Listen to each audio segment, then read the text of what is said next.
Tonight reportedly marks Eric Bischoff's first night as executive director for Smackdown Live, but as we'll discuss later, that's not the case. With last night's Paul Heyman-influenced RAW receiving praise, how will things go on the Blue brand? Join us now as Wrestlelamia looks at Smackdown and why WWE fans are furious. San Antonio, Texas is hosting tonight's edition of Smackdown Live, with the usual of Corey Graves, Byron Saxton and Tom Phillips calling the matches. The show begins with tonight's matches and a recap of the brutal incident between Braun Strowman and Bobby Lashley on Monday Night Raw. But Smackdown will truly open up with a Kevin Owens show, with KO's special guests Shane McMahon and Drew McIntyre. Owens asks the best in the world and a Scottish psychopath about their encounter with The Undertaker last night. Shane dismisses the dead man's threat and announces that their Extreme Rules tag match will be no holds barred. Finally, some Extreme Rules stipulations. Owens shows some babyface tendencies when he asks McMahon how it felt to lose to The Undertaker back in 2016 after a 7-year absence from the WWE. Dolph Ziggler shows up, but Owens cuts him off, telling him he doesn't want to hear about how it should have been him. Ziggler then mocks Owens' physical appearance. KO then asks Shane for a title match, just as Dolph got one. He gets a title match opportunity as Shane announces KO and Dolph Ziggler will face Heavy Machinery to see who will be the third team in the now announced triple threat match between SmackDown Tag Team Champions Eric Rowan and Daniel Bryan and the New Day's Big E and Xavier Woods. The match is left for Extreme Rules, but for the time being we get Big E with Xavier Woods versus Daniel Bryan with Eric Rowan. Bryan targets one of Big E's legs during the match, hoping to neutralize E's power advantage. Bryan stays in the match thanks to keeping out of Big E's way whenever possible, but ultimately wins thanks to outside interference by Eric Rowan. Bryan hits the running knee for the win. R-Truth is in the back, lamenting over him losing the 24/7 championship to Drake Maverick, who's now on the way to the airport for his honeymoon. Truth vows to get his title back. We just hope that Truth hops on a plane, goes to Barbados or wherever Drake Maverick is. Truth should dress as a waiter, delivering a drink to the unsuspecting Drake Maverick, getting the dupe on him and getting his title back. What do you guys think? Backstage, Alexa Bliss tells Nikki she gets to host a Moment of Bliss tonight. Stooge Nikki Cross hosts a special edition of A Moment of Bliss with SmackDown Women's Champion Bayley as a guest. Nikki praises Alexa Bliss, but Bayley wants to know why she's letting Bliss use her, especially since Cross should be fighting Bayley for the SmackDown Women's belt and not Bliss. Cross appears confused, then challenges the Huggable One to a match, which Bayley accepts, so we now get an impromptu non-title match. Cross is out to prove she can defeat Bayley again, but she falls short as SmackDown's top female hits the Bayley to belly on Cross, pinning her for the victory. Ali cuts a promo where he says he's in the title picture because he wants to change things. Ali says him winning the WWE Championship will inspire other people. The promo was okay, but it seemed to harken back to the 90s when Rikishi Fatu vowed to make a difference. Kayla Braxton interviews WWE Champion Kofi Kingston and his challenger for Extreme Rules, Samoa Joe. Joe tells the Dreadlock Dynamo that game recognizes game, and Joe knows Kofi is merely using Big E and Xavier Woods to keep him champion, comparing Big E to Kofi's butler and Woods to his hype man. Kingston tells the Samoan submission machine that he won and kept the WWE title all on his own, and the only thing that Joe has done on his own is lose the US title to Ricochet. Kofi excuses Joe of sneak attacking his opponents and asks what happened to Samoa Joe, who met his foes face to face. He ignores Kofi and tells him to shake his hand and acknowledge him as the man who choked him out and the man who will become WWE Champion. Joe gives Kofi 5 seconds to shake his hand, but instead, Kofi flips Joe off and hits the Trouble in Paradise. Interesting segment with Kofi showing more edge. Kofi flipping the bird is unusual for his character and suggests we'll be seeing more adult theme exchanges like this. Both men did a good job setting things up for their Extreme Rules match. Next up, Andrade is back, and he faces Apollo Cruz. Andrade starts off strong early on, but Apollo stages a comeback. In the end, Andrade hits the Hammerlock DDT, covering Cruz for the win. Aleister Black is still looking for someone to step up and face him in the ring. He says that person can meet him at Extreme Rules. Who should it be? We're still thinking Randy Orton. We then get another women's match between Mandy Rose, who's with Sonya Deville, versus Ember Moon. If you haven't seen enough of Mandy Rose versus Ember Moon, this is your night. But unlike their last meeting, Moon is able to overcome Deville's presence and win the match, hitting the Eclipse and getting the 1-2-3.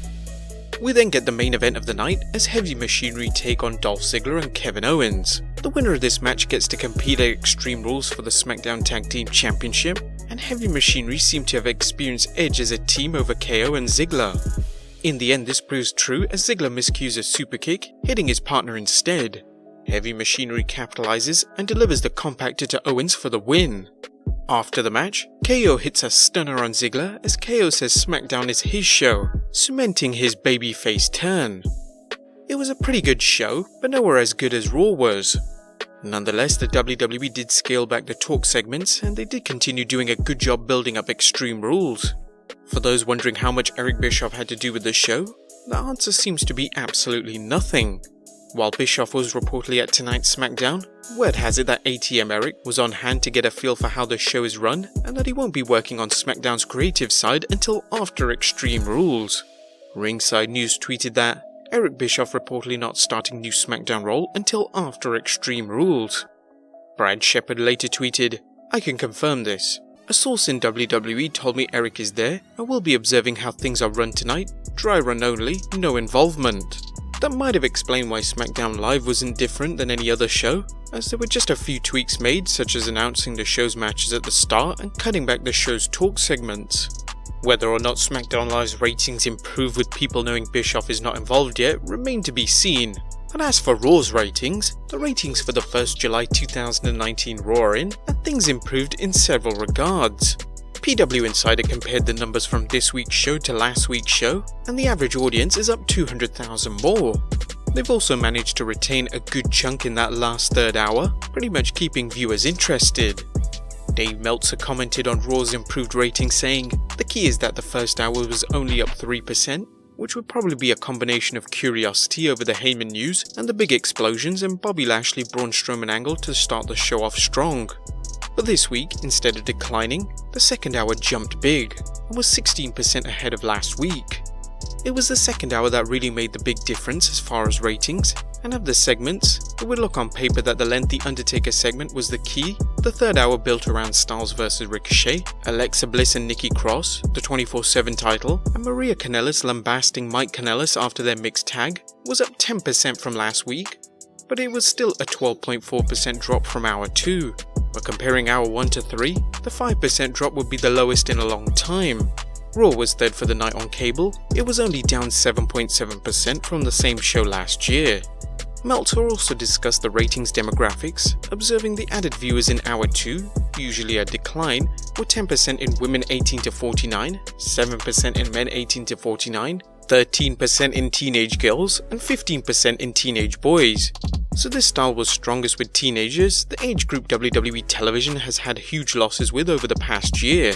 All things considered, Raw's ratings improvement has to be considered a success, and while this is only 1 week of the Paul Heyman regime, things are off to a good start. And there's more good news in terms of its adult-rated content. It's hard to believe that Corey Graves shouting "holy shit" at that explosion caused when Braun Strowman put Bobby Lashley through the Titantron's LED display was an accident, considering the WWE airs its shows on a time delay, allowing them to cut away from wardrobe malfunctions and bleep out obscenities. Thus, Graves' expletive may be a sign that the WWE is willing to use adult language during their broadcasts, something not heard in some time. Still, it's uncertain how far the WWE will go considering their advertisers are paying for a PG-rated product. It's a fine line the WWE will have to walk, but if history repeats itself, the WWE won't be afraid to push the envelope if a payoff outdoes any consequences. However, WWE Hall of Famer Kurt Angle put things in perspective during an appearance on Busted Open Radio. The ratings have been pretty stagnant. It just sounds like they want to give something a try, and I do not blame them. The WWE right now, they are a publicly traded company that makes more money now than they ever did before. That includes the Attitude Era. They are making more money now because of TV deals, and these shows, international specials, WWE Network, merchandise, endorsements, the money just keeps coming in. They have shareholders, they want to make it sure it's a family program and geared towards kids. The writing gets to be a little more difficult when you're trying to write PG all the time. But let's give credit where credit is due. But to who? While the first July 2019 Raw was seen as a major improvement over previous shows, it's difficult to say which segments Paul Heyman influenced and which were someone else's idea. One good example is Corey Graves shouting out "holy shit," an expletive many attributed to Paul Heyman's role as executive director. However, Brian Alvarez disputed this during an episode of Wrestling Observer Live, saying, "What happened was it was in the script, but it was not a Paul Heyman idea. That's not Paul's idea. I don't know whose idea it was, but when I saw I thought, oh my god, that's Paul. Apparently it wasn't." But let's move on to the last bit of the news. Why WWE fans are furious. Well, essentially UK fans who purchased tickets for the 11th November 2019 WWE show in Glasgow at the SSSE Hydro Arena were expecting to attend a Monday Night Raw taping. However, fans were furious when they received an unexpected email informing them this will no longer be a Raw taping and that this will be just a normal live event. WWE had given no reason for the change, simply stating it's no longer a Raw TV show, the superstars remain the same, and the event will now start at 7:30 PM. WWE will be issuing refunds, but the news comes disheartening to UK fans, especially since WWE only hold a Raw and Smackdown live here twice a year. The question remains now is where are they going to hold it now? But there you have it guys, why WWE fans are furious right now, a quick review of SmackDown, and the latest WWE news. What were your thoughts on tonight's show? Be sure to leave your comments down below, subscribe if you haven't already, follow us on Instagram and Twitter, and I'll see you next time with some more wrestling content.